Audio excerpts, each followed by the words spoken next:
Radhe Radhe guys, कैसे हो आप सब। तो यस, आज के सुबह की शुरुआत हम लोग कर रहे हैं वृंदावन से राधे राधे के साथ। और यहाँ पे हम लोग नहा धो के फ्रेश हो गए और ये है सुबह तकरीबन 2:45 का समय। और हम लोग सब रेडी होके निकल गए गुरुदेव के दर्शन करने। और ये जो रात की पद यात्रा होती है, हम लोग वहाँ पर फाइनली पहुँच गए। और अब रात के 3 बजे का ये नज़ारा देखिए। रात को 3 बजे ये क्राउड है इतना। और बस फिर यहाँ पे थोड़ा 15-20 मिनट वेट करने के बाद महाराज जी आ गए थे, मतलब आने ही वाले थे। और यहाँ पे इतनी सुंदर सुबह सुबह कहीं से ढोल ताशे, कहीं से राधा नाम कीर्तन, कहीं से भजन, इतनी सुंदर सुंदर आवाज़ें आती है। बढ़िया से गुरुदेव के दर्शन करके, जो कि मैंने उनके शॉर्ट्स वगैरह भी डाले हुए हैं, आप देख लेना। और बस फिर यहाँ पे दर्शन करने के बाद एकांतिक में मेरा नंबर आया था, एकांतिक अटेंड किया। और फिर यहाँ पर हम लोग आ गए थे चाय पानी लेने, अपने नाश्ता करने। तो बस यहाँ पे फिर एक भैया मिले थे हमें, जिनसे हम लोग डील कर रहे थे, क्योंकि हमें बरसाना नंदगांव राधा रानी के दर्शन करने जाना था। तो बस यहाँ पे फिर हमने अपनी कैब बुक कर ली थी। और इन्हीं के साथ ये वाली कैब थी जो कि हमने बुक कर ली थी यहाँ पर। We are done with a breakfast and जो भी है चीज़ें, दर्शन हो गए बढ़िया से एकांतिक के। और अभी हम लोग चलेंगे बरसाना नंदगांव। और यहाँ वानी का नाटक, मैगी, सुबह सुबह मैगी। मेरा तो पेट भर गया। This we book the car. और अभी हम लोग चलेंगे, आगे का कंटिन्यू करके बताते हैं। और जो भी लोग यहाँ आते हैं वो ध्यान रखें, यहाँ पे जो ऑटो और जो टैक्सीज है वो बहुत ज़्यादा न्यू पर्सन बोल के बहुत ज़्यादा रेट लेते हैं। क्योंकि 1 से 2 बार मैं भी ऐसे ठगी गई हूँ। तो मतलब एकदम छोटे से डिस्टेंस के लिए आपको 100 रुपीज़, 150 रुपीज़ ऐसे बता देते हैं। मैंने खुद ने पे किए, बट 1 या 2 बार डिस्टेंस देखने के बाद मुझे ध्यान में आ गया है कि ये ज़्यादा पैसे मांग रहे हैं। फिर जब भी आप ऐसी जगह जाओ तो आप नियरेस्ट कोई भी शॉप हो या कोई भी ठेले वगैरह दिखे, पहले उनसे पूछ ले आपके कितना डिस्टेंस है पर्टिकुलर, मतलब जहाँ खड़े हो वहाँ से आपको जहाँ जाना है उस लोकेशन का। और फिर उन्हें पूछे कि यहाँ से ऑटो वाले कितने चार्जेस लेते, क्या लेते, तभी आप उस हिसाब से ऑटो बुक करें। अदरवाइज़ ऑटो वाले यहाँ पे आपको अच्छे खासी तरीके से लूट लेते हैं। और जो टैक्सी, इन्होंने भी हमें बहुत ज़्यादा बोला था, पर ये भी हमने इंक्वायरी की थी किसी जो हम जहाँ पे हम लोग चाय वगैरह ले रहे थे वहीं भैया से, कि बरसाना कितनी दूर है, नंदगांव कितनी दूर है, कितने रुपए लग जाते हैं। और ये सब तो फिर फाइनली हमने 2000 में बुक कर ली थी। तो कई बार ये मतलब इन्होंने हमें बोला था 4500। तो न्यू पर्सन देख के ये इस तरीके से रेट बता देते हैं। तो आप जब भी जाओ तो ये चीज़ आसपास में थोड़ी सी इंक्वायरी करके या जानकारी लेके ही ऑटो या टैक्सीज बुक करें। अदरवाइज़ आपको अच्छा खासा अमाउंट पे करना पड़ सकता है इन सब चीज़ों के लिए। और बस यहाँ पे हम नंदगांव की ओर जाते हुए देखिए, सुबह सुबह की इतनी फ्रेश हवाएं, यहाँ पे चावल की खेती चल रही थी सारी ये, इसलिए इस तरीके से सारे फार्म गिले थे। और देखिए कितनी बढ़िया तरीके से पूरा के पूरा परिवार लगा हुआ है बढ़िया खेती में। और इधर का माहौल जो था वो अलग ही था, एकदम सुकून भरा, सुबह की ठंडी ठंडी हवाएं। और एक चीज़ थी कि मतलब ये सब कुछ कवर करके, जैसे सदगुरुदेव भगवान बताते हैं कि अपने दिनचर्या जल्दी शुरू करें ताकि चीज़ें जल्दी ख़त्म हो। और सच में 12-1 बजे तो हम लोग बरसाना नंदगांव ये सब कुछ करके आ गए थे। और इसी तरीके से सब कुछ फटाफट हो रहा था, क्योंकि सुबह 3 बजे से हम लोग चल रहे थे। एकांतिक मेरा 6:30-7 बजे ख़त्म हो गया था। और उसके बाद ही बस हम लोग निकल गए थे। नंदगांव की छोटी छोटी गलियाँ हैं, ऊपर चढ़ के यहाँ पे आपको कैब भी मिल सकती है जो कि 100 रुपीज़ पर पर्सन लेती है और आपको डायरेक्ट पीछे के दरवाजे से दर्शन करवा देती है। पर हमने सोचा इतनी दूर हम लोग तीर्थ पे आए हैं तो क्यों ना चढ़ के ही जाया जाए। तो हम लोग फिर सीढ़ियों के थ्रू ही आ गए थे।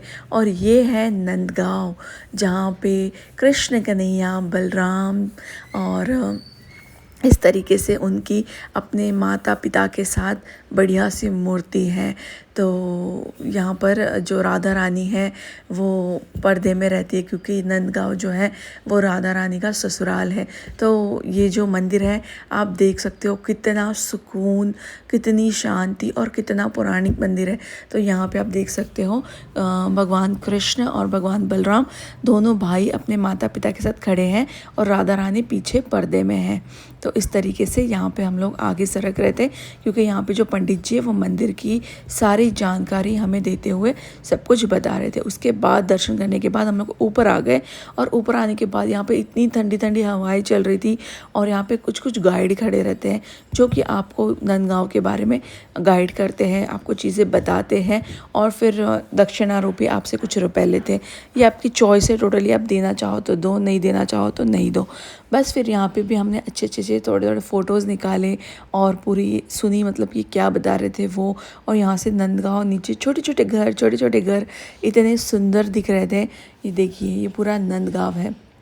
और मेन चीज़ ये है कि मतलब यहाँ के लोग अभी भी वैसे ही लाइफस्टाइल जीते हैं, मतलब इतनी चाहे तो वो एडवांस भी कर सकते हैं अपने लाइफस्टाइल को, बट नहीं, वो अभी भी उसी तरीके से अपने उसी देसी लहजे में, उसी मतलब भागवतिक लहजे में रहते हैं। तो वो चीज़ें देख के और भी मन बहुत ज़्यादा खुश हो जाता है। तो बस यहाँ पर फिर हम लोग घूमकर, बच्चों ने यहाँ पे दर्शन किए, हमने दर्शन किए, और थोड़ी सी फ़ोटोज़ वगैरह लिए हम लोगों ने। और बस इसी के साथ फिर हम लोग निकल गए थे बरसाना के लिए, जो कि यहाँ से तकरीबन, मतलब ये वृंदावन से ना ये सब चीज़ें 55-60 किलोमीटर्स के अंदर अंदर हो जाती है। तो बस यहाँ पे बच्चे कर रहे थे मस्ती, और मैं भी बच्चों के साथ थोड़ी बहुत मस्ती में रमी हुई, और यहाँ पे बस बढ़िया से नंदगांव के दर्शन कर लिए हैं, जहाँ पे कृष्ण कन्हैया अपने पूरे परिवार के साथ रहते थे। और ये है मंदिर का शिखर, और सच में मतलब इतना, कितना भी क्राउड रहो, मैंने यहाँ हमने नंदगांव के कर लिए दर्शन बढ़िया से। And look all this travelling अवतार एंड ऑल दिस हीट की वजह से पूरे फेस पे बॉल्स। अब हम चलेंगे बरसाना और करेंगे वहाँ के दर्शन। तो बस थोड़ी ही दूरी पे हमें लग गया था बरसाना, और यहाँ पे हम लोग बरसाना की बॉर्डर में एंटर हो चुके हैं। और यहाँ पे अपनी लाडली सरकार का मंदिर, और यहाँ से आपको बाइक मिलती है। यहाँ पे ऊपर आपको कैब नहीं मिलती है, क्योंकि जो लोग बुज़ुर्ग होते हैं, जो छोटे बच्चों के साथ होते हैं, उनसे इतनी सीढ़ियाँ नहीं चढ़ी जाती। तकरीबन 300 के आसपास सीढ़ियाँ हैं, और तो ऐसे बाइक्स चलती है यहाँ पे। ये सेम 100 रुपये एक इंसान के लेती है, तो एक बाइक पे ये कभी एक को कभी दो को ऐसे बिठा के ले जाते हैं। बट स्टिल हम लोग यहाँ पर भी सेम सीढ़ियों से ही चढ़कर ऊपर गए थे। और जब हम लोग अंदर जाते तो इस तरीके की दुकानें रहती है। इन दुकान में मुझे पसंद आया था कुछ ड्रेसेस, कुछ लहंगे, बट मतलब फिर मैंने सोचा कि अभी नहीं लेने हैं। तो बस यहाँ पर ये मैं वाणी के साइज़ के थे वो देख रही थी, और यहाँ पे आप चाहो जितना ले सकते हो। पर मैंने एक चीज़ ऑब्ज़र्व करी है कि जो जहाँ जहाँ मंदिर है वहाँ की जो दुकानें हैं वहाँ पे चीज़ें कुछ थोड़ी बहुत 19-20 महंगी है, और जो आप बाहर आउटर में रहती है वहाँ से आप थोड़ा सा भाव करके, नाप तोल करके ले सकते हो। तो ये पोशाक यहाँ पे इतनी सुंदर सुंदर पोशाक थी, ये 50-50 रुपीज़ में थी, जो कि हम लोग अपनी सिटी में देखने जाओ तो 100, 150, 200 तक की ऐसी पोशाक देते, पर यहाँ पे 50-60 में इजीली मिल जाती है। तो बस यहाँ पे हम लोग ड्रेस देख रहे थे, वाणी के लिए में छोटा लहंगा, और इस तरीके से पूरा कच्चा रास्ता है। तो फिर उसके बाद जो लेना था वो ले लिया हमने सामान, और हम लोग आगे की ओर जाते हुए अपनी जो मंदिर की तरफ सीढ़ियाँ तय करने लगे। तो इस तरीके से यहाँ पे लोग तुरंत पहन के, जैसे आप रील्स वगैरह में देखते हो कि रील्स बनाती है ये वो लड़कियाँ, तो यहाँ से ख़रीद के तुरंत तब भी पहन कर वैसे बना लेती है, जो कॉटन में जो लहंगे होते हैं वो सब कुछ। तो बस यहाँ से सीधे जब हम लोग जाएंगे तो हमें सीढ़ियाँ लगेगी आगे, और सीढ़ियों से चढ़ के ही हमें अपना रास्ता तय करना है ऊपर लाडली जो महाराज के मंदिर के लिए।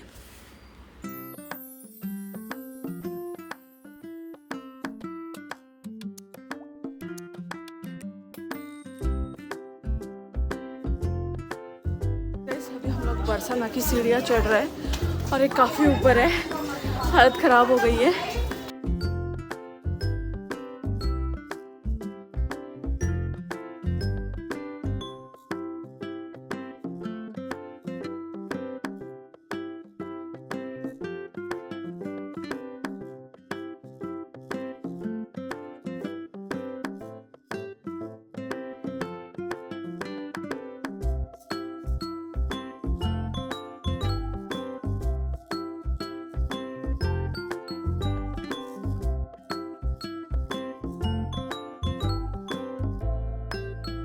और यहाँ से पूरा बरसाना दिख रहा है ऊपर से, जो कि मेरी लाडली सरकार का पूरा ये गांव है और बस यहीं से लोग यहाँ पे आपको दिखेंगे कि मन्नतों के धागे बांधते हैं, चुनरी बांधते हैं। और यहाँ पे इस दिन इतनी गर्दी थी, पर हमें ही गर्दी लग रही थी, पर वहाँ के लोगों से जब हमने पूछा तो उन्होंने बताया कि ये कुछ भी नहीं है, अभी क्राउड कुछ भी नहीं है।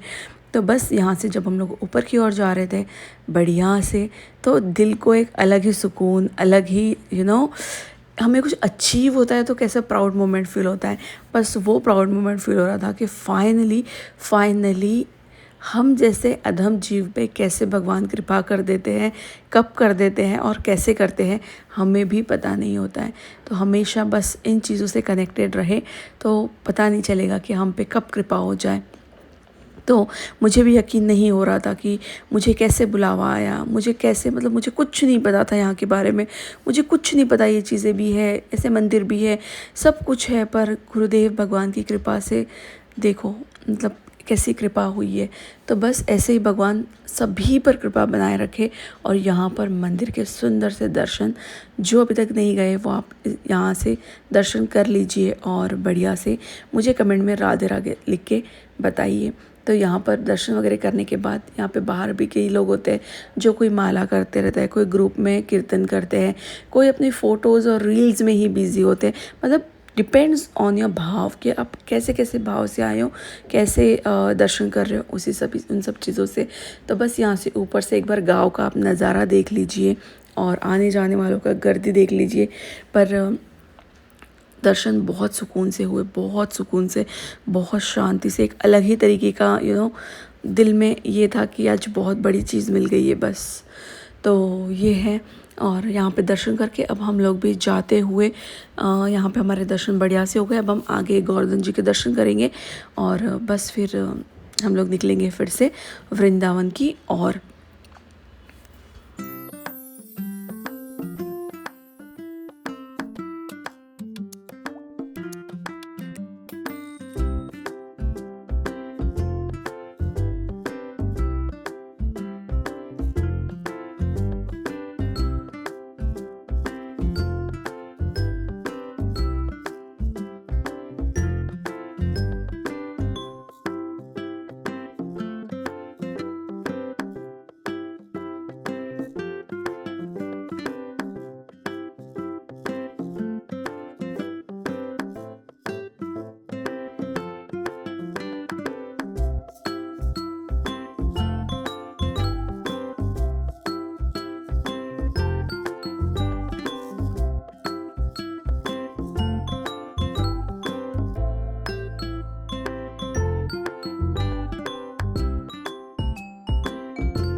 और बस फिर यहाँ से दर्शन करके हम लोग निकल गए थे बरसाना से और अब हम लोग जा रहे थे गोवर्धन जी की तरफ। तो यहाँ से मतलब सब ऐसे ही था, नियर बाय 10 to 15 किलोमीटर्स यहाँ से होगा। और ये मतलब वृंदावन जाते जाते रास्ते में लग जाएगा।